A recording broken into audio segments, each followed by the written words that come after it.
বাংলাদেশ সেনাবাহিনী এমন এক সিদ্ধান্তের পথে যাচ্ছে যেটা নীরবে কিন্তু নিশ্চিতভাবে দক্ষিণ এশিয়ার সামরিক ক্যালকুলেশন বদলে দিতে পারে। এক প্যারা কমান্ডো ব্রিগেডের পর এবার আসছে দ্বিতীয় আঘাত। অনেকেই ভাবছিল প্যারা কমান্ডো মানে শুধু একটা ব্রিগেড, কিন্তু বাস্তবতা হলো বাংলাদেশ সেনাবাহিনী এখানেই থামছে না।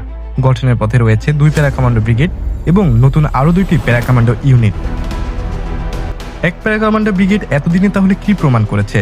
এয়ারবোন অপারেশন থেকে শুরু করে special raid, counter terror, high value target neutralisation সবকিছু করে নিজেদেরকে প্রমাণ করেছে এক প্যারা কমান্ডো ব্রিগেড।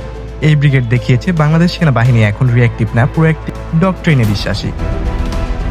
তাহলে এখানে প্রশ্ন আসছে, একটা এলিট ব্রিগেড থাকলেই তো চলতো, কিন্তু বাস্তবতা একদম ভিন্ন।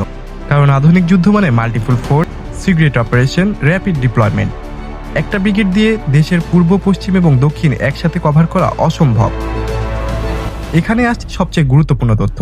বাংলাদেশ সেনাবাহিনী শুধু দ্বিতীয় ব্রিগেড নয়, আরো 2টি নতুন প্যারা কমান্ডো ইউনিট গঠন করেছে। এর মানে দাঁড়ায় আলাদা আলাদা থিয়েটারের জন্য আলাদা আলাদা এলিট ফোর্স, দ্রুত রোটেশন, কমান্ডারদের উপর চাপ কম, বেশি কার্যকারিতা।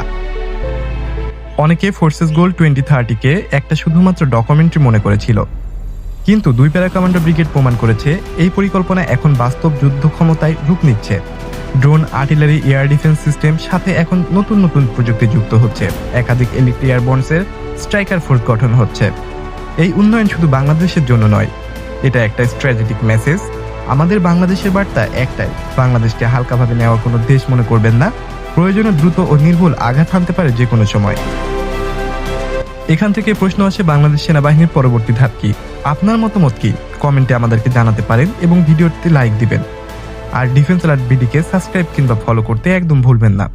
এতক্ষণ সাথে থাকার জন্য ধন্যবাদ।